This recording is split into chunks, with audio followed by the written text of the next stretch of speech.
Welcome back, everyone. Ready for another deep dive? This time we're tackling the Yoga Sutras, and I'm really excited about the excerpts you've chosen. They're from a book called Inside the Yoga Sutras, right? Yes, that's right. And tell me a little about the book. What makes it unique?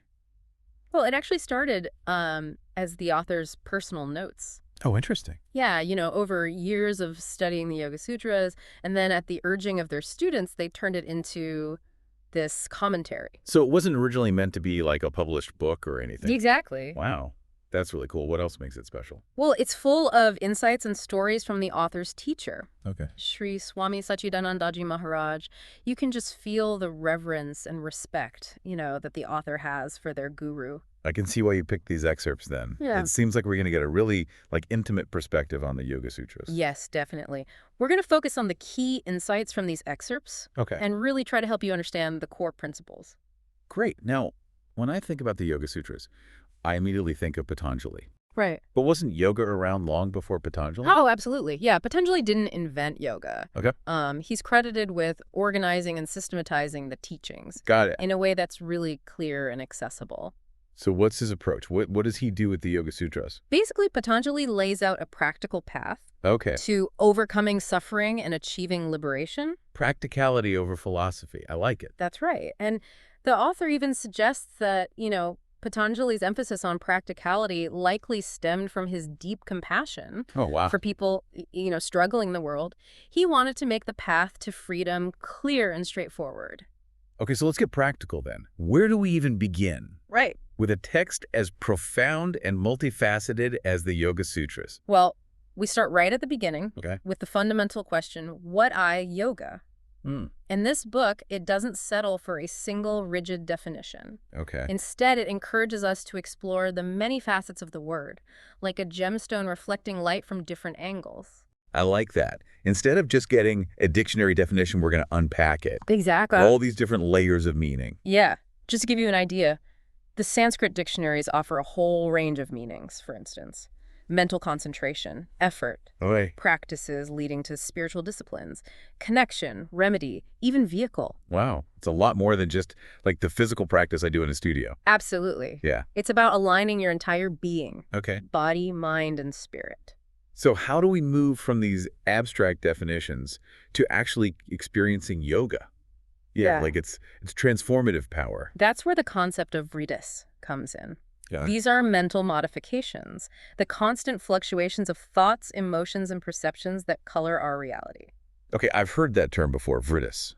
But to be honest with you, I don't really get it. What are they? Okay, well, the book uses this brilliant analogy. Okay. Imagine a cracked mirror Okay. that's distorting your reflection. So the cracks represent the vriddhis. So we're not seeing ourselves clearly. We're looking at a distorted version. Exactly.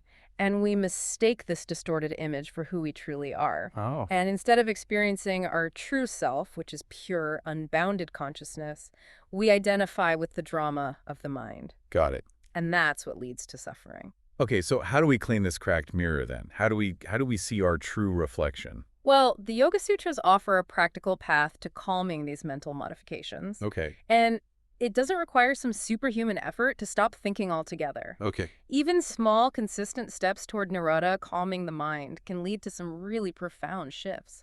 So every time I choose a mindful breath instead of just reacting to something, is that a small step towards nirodha? Precisely. Each act of yoga, no matter how small, contributes to self-realization. Wow. It's about gradually shifting our identification from the fluctuating mind to the unchanging self within. So even if I can only do a few minutes of meditation a day, that's still making a difference. Absolutely. It's about the consistency and intention behind the practice. Okay, that's reassuring. Good. But amidst all this talk about distorted perceptions and, the cracked mirror and all that, how do we even know it's real? That is a great question. And the book really dives deep into the concept of misperception. It explains how it arises from errors in our perception process. What kind of errors? Well, we jump to conclusions. We let our desires and fears cloud our judgment. Right. And then we mistake those false impressions for true knowledge. I think we've all been there. Right. Like mistaking a coiled rope for a snake in the dark. Exactly. That's the classic example. And this tendency we have toward conceptualization, forming ideas without direct experience, can actually block us from perceiving reality accurately. So we're essentially creating these mental blocks based on assumptions and fears. Right. We're letting our preconceived notions dictate our experience instead of seeing things clearly. So how do we break free from that mental fog? How do we gain clear knowledge? The book outlines a three-pronged approach: direct perception, inference, and authoritative testimony. It's like verifying a roadmap by actually driving the roads ourselves. Oh, I like that. Yeah. So firsthand experience is important, but we can also learn from reasoning and from trusted sources like scriptures or teachers. Exactly. It's about integrating multiple perspectives to form a comprehensive understanding. And this brings us to two crucial elements for success in yoga: Okay. practice and non-attachment. Okay, this is like big concepts. Let's start with practice. Yeah. When we talk about practice, are we just talking about like time on the yoga mat? Not necessarily. Practice in this sense is any action aimed at working directly with those mental modifications we talked about. The vritti. The vrittis, exactly. It's like Yeah. weeding a garden. You're removing unwanted plants. Okay, I'm starting to get the picture. What about non-attachment? Non-attachment is like preventing new weeds from growing in the first place. Oh, so it's like a two-pronged approach. You treat the current issue, and then you take preventative measures Exactly. for long-term well-being. Precisely. It's a holistic approach to mental and spiritual health. This is fascinating. So non-attachment, it's more than just letting go of material possessions. It's about like shifting our mindset. Exactly. And the book actually delves even deeper. It explores the different levels of non-attachment. Okay. It starts with consciously saying no to inappropriate desires. Yeah, that sounds tough. Yeah. What about like those tempting ice cream cravings? Well, the book shares this really fun story from Sri Swami Satchidananda about choosing ice cream only if your happiness isn't dependent on it. Oh. It's about asking ourselves, are we truly enjoying life, or are we just chasing these fleeting pleasures? That's a powerful question. Yeah. So non-attachment, it's not about deprivation. It's about cultivating like genuine contentment that's not dependent on outside circumstances. You got it. And on a deeper level, supreme non-attachment arises when the inner experience is so fulfilling that external things hold no allure. That sounds like true freedom. But is that even possible? You know, for those of us who find it hard to just detach from our desires. It is possible, but it's definitely a journey, not a destination.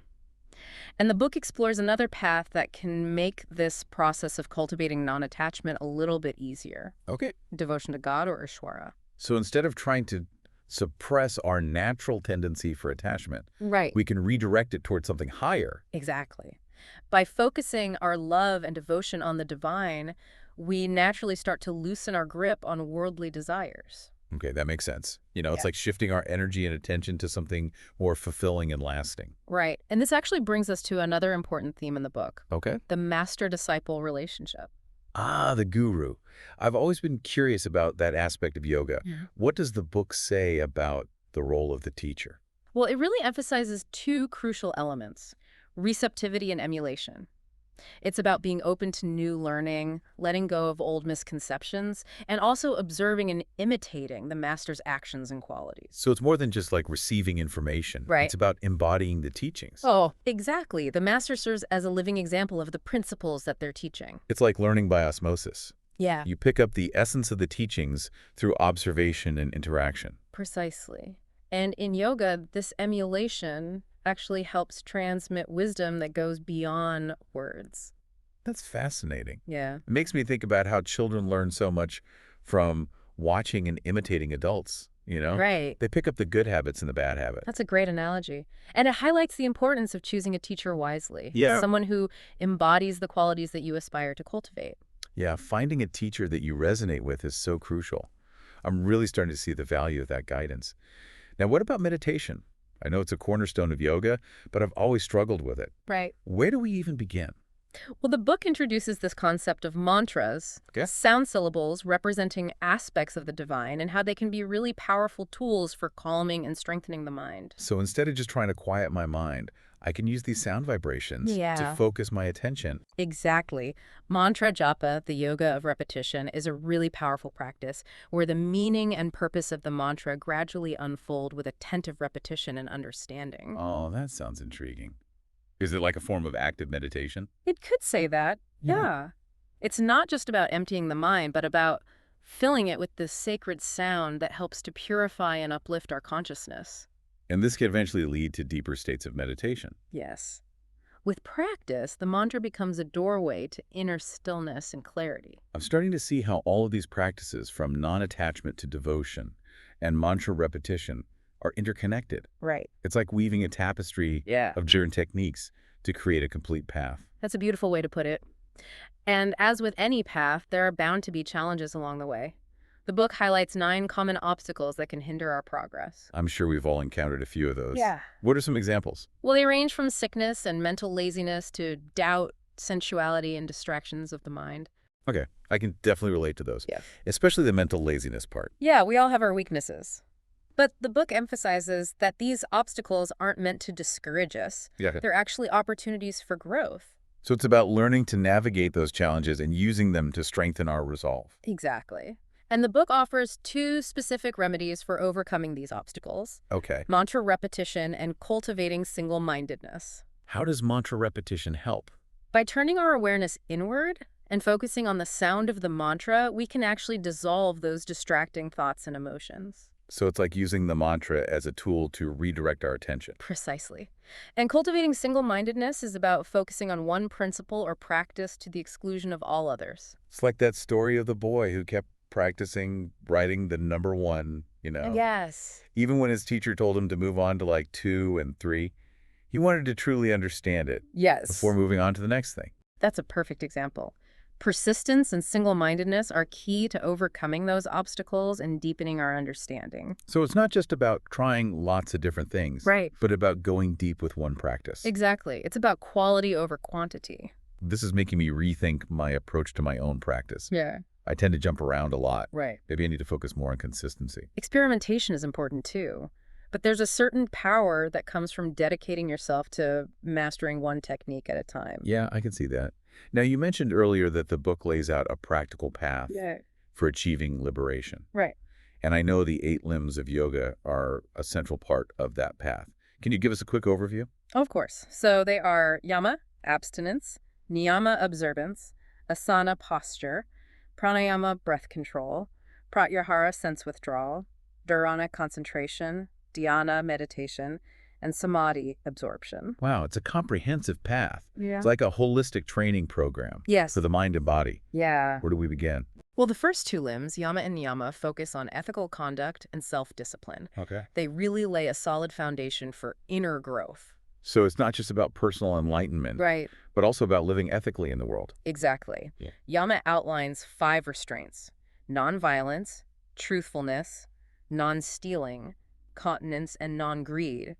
These are not just rules to follow blindly, but principles to contemplate deeply and integrate into our actions. So it's about aligning our behavior with our highest values. Precisely. And the book provides some really insightful examples. Okay. For instance, with truthfulness, it asks, is it ever okay to speak the truth if it harms another?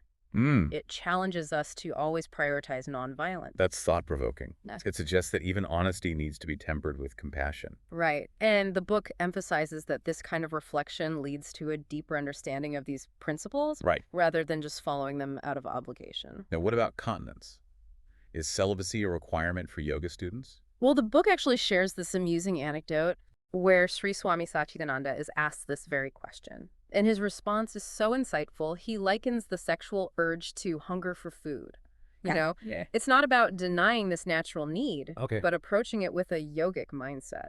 So it's about mindful enjoyment rather than mindless indulgence? Exactly. It's about choosing partners and engaging in sexual activity in a way that doesn't deplete our energy or contradict our spiritual aspirations. This is making me realize that yoga is a path of integration, not repression. Yes, It's about finding harmony between our physical, emotional, and spiritual needs. absolutely. And this leads us to niyama, which outlines 5 observances. Okay. Purity, contentment, austerity, self-study, and surrender to God.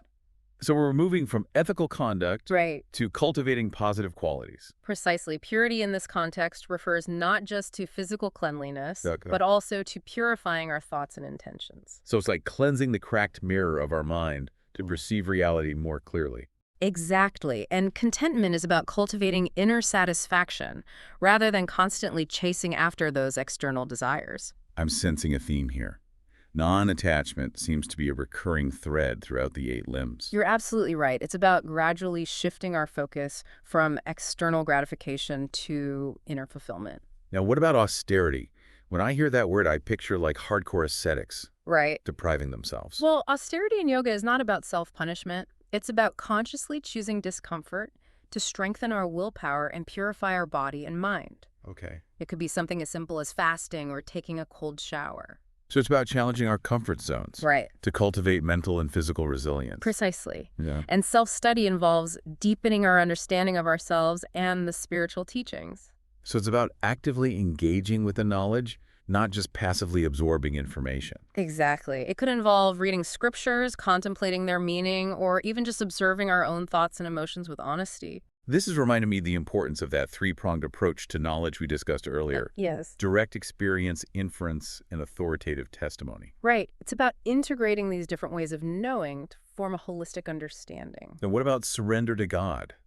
Is this about blindly following religious dogma? Not at all. Surrender in this context is about aligning our will with the divine will, recognizing that we're not the sole doers in life. So it's about letting go of ego-driven control and cultivating humility and trust in a higher power. Exactly. And the book beautifully describes how surrender opens us to receive grace and guidance. This is giving me a whole new perspective on the concept of faith. It's not about blind belief, but about cultivating an attitude of openness and receptivity. Precisely. And these first two limbs, yama and niyama, prepare us for the more internal practices of asana, pranayama, and pratyahara. Okay, now we're getting into the physical aspects of yoga. I'm ready to strike a pose. Oh, asana is not just about mastering those difficult postures. It's about finding a steady and comfortable seat for meditation. Oh, right. The book emphasizes that posture should be firm yet relaxed, allowing for a prolonged and comfortable practice. So it's about creating a stable foundation Yes. for inner exploration. Exactly. And the book encourages us to find that sweet spot where effort and ease meet, Okay. allowing us to sit for extended periods without strain. This is making me realize that even the physical practice of yoga is about cultivating awareness and balance. Absolutely. And this brings us to pranayama, the practice of breath control. Right. Time to breathe deep. Mm-hmm. What's the significance of pranayama? Pranayama is much more than just deep breathing. It's about consciously regulating the flow of prana, the vital life force within our body. Okay. The book explains how different breathing techniques can calm the mind, energize the body, and even awaken those latent spiritual energies. So it's like a subtle energy work Yes. that influences both our physical and mental states. Precisely. And the book cautions against forceful breathing, emphasizing the importance of finding a comfortable rhythm that's sustainable over time. This is making me appreciate the interconnectedness of our breath, body, and mind. Yeah. It's fascinating how something as simple as breathing can have such a profound impact. Absolutely. And this leads us to pratyahara, the practice of sense withdrawal. Okay, this sounds intriguing. Are we talking about sensory deprivation? Not exactly. Pratyahara is not about shutting out the senses completely, but about consciously withdrawing our attention from external distractions and turning it inwards. So it's like hitting the mute button on the constant stream of sensory input that bombards us. Exactly. The book explains how this practice cultivates inner stillness and clarity, making it easier to focus during meditation. This is reminding me of the importance of creating a conducive environment for practice. Yes. If we're constantly surrounded by noise and stimulation, Yeah. it's much harder to find that inner peace. You're right. And the book actually dedicates a whole section to the importance of environment and how it can either support or hinder our spiritual growth. Oh, wow.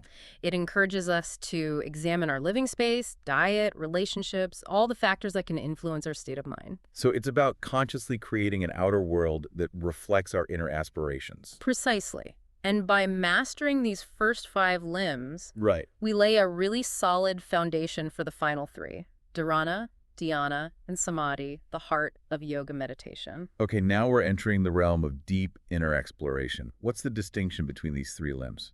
Dharana is the practice of concentration, Okay. focusing our attention on a single point, like the breath or a mantra. Okay. Dhyana is meditation, where that focus becomes effortless and sustained like a steady stream of water. So it's like moving from a flickering candle flame to a steady beam of light. Exactly. And samadhi is the culmination where the mind merges with the object of meditation, experiencing a state of pure absorption. Wow, that sounds like a state of profound unity and transcendence. It is. And the book describes different levels of samadhi, from those that involve awareness of the object of meditation to those that go beyond all mental activity. This is making me realize that the path of yoga is not just about reaching a final destination, Right. but about continuously refining our awareness and deepening our connection with our true nature. Absolutely. It's an ongoing journey of self-discovery and liberation. I'm really appreciating how each limb builds upon the previous one, Yeah. creating this comprehensive system for inner transformation. Yeah. But I imagine it's not a linear path. Right. There must be setbacks along the way. You're right. The book acknowledges that progress is rarely smooth sailing. Yeah. There will be moments of doubt, distraction, and even backsliding. Right. But it reminds us that even these challenges can be valuable teachers. So it's about embracing the ups and downs as part of the process. Exactly. And it highlights the importance of perseverance, reminding us that even small, consistent efforts can lead to profound shifts over time. This is really inspiring. It's a reminder that the path of yoga is accessible to everyone, Yes. regardless of our starting point. Absolutely. But what happens when we reach that final stage, samadhi? Is that the end of the journey? It's more like crossing a threshold Okay. into a new landscape. Samadhi isn't a static endpoint. It's like a gateway to even deeper levels of awareness and liberation. The book actually dives into some really fascinating territory in these last couple chapters. Oh, I'm intrigued. What does it say? Well, it explores the nature of consciousness. You know, it delves into the distinction between the individual mind and universal consciousness, Okay. often referred to as Purusha. So it's getting into like the really big questions about who we are. Exactly. Yeah. It's moving beyond the personal Okay. to explore the nature of reality itself. And the book uses these really vivid analogies Okay. to help us grasp these complex ideas. I love a good analogy. What kind of analogies are we talking about? Well, one that stood out to me was comparing our perception of reality to watching a movie. Okay, how does that work? Oh. I love a good movie metaphor. Think about it. A film is just a series of still images Right. projected rapidly to create the illusion of movement.